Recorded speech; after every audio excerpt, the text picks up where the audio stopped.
Hello மக்களே, welcome back to flavours of சௌவிஷ். இன்னைக்கு நம்ம சேனல்ல ஒரு சூப்பர் ஸ்பெஷல் ஸ்வீட்டான போலி தான் செய்ய போறோம். யூஸ்வலா செய்யற ஸ்டஃபிங் இல்லாம கேரட் ஸ்டஃபிங் வச்சு எப்படி பண்றதுன்னு பார்க்கலாம். ஃபர்ஸ்ட் அவுட்டர் லேயருக்கு மாவு ரெடி பண்ணிக்கலாம்.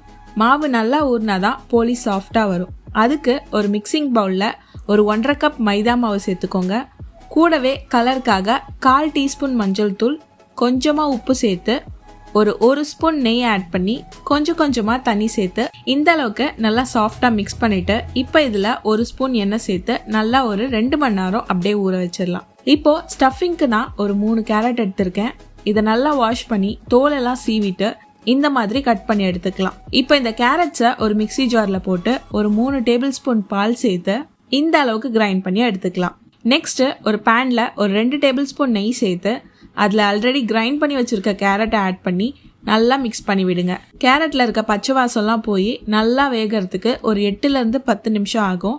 அது வரைக்கும் இந்த மாதிரி மிக்ஸ் பண்ணி விடுங்க. இது நல்லா வெந்ததும் இது கூடவே ஒரு 4 ஸ்பூன் நாட்டு சக்கரை சேர்த்துக்கலாம். இது லைட்டா தண்ணி விடும். அந்த தண்ணியெல்லாம் வத்தினதுக்கு அப்புறம் ஒரு கைப்பிடி தேங்காயை துருவி வச்சிருக்கோம், அதையும் சேர்த்துக்கலாம். கூடவே 1/4 ஸ்பூனுக்கும் கம்மியா ஏலக்காய் தூள் சேர்த்து நல்லா ஒரு நிமிஷம் மிக்ஸ் பண்ணி விடுங்க. ஃபைனலா 1 ஸ்பூன் நெய் சேர்த்து மிக்ஸ் பண்ணிட்டு ஸ்டவ் ஆஃப் பண்ணி இந்த ஸ்டஃபிங்கை அப்படியே ஆற வச்சிடலாம்.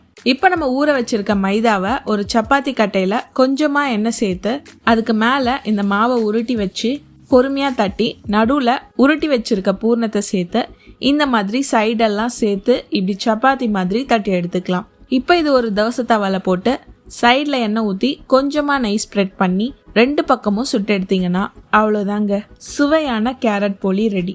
நீங்களும் கண்டிப்பாக இந்த ரெசிபியை வீட்டில் செஞ்சு பாருங்க.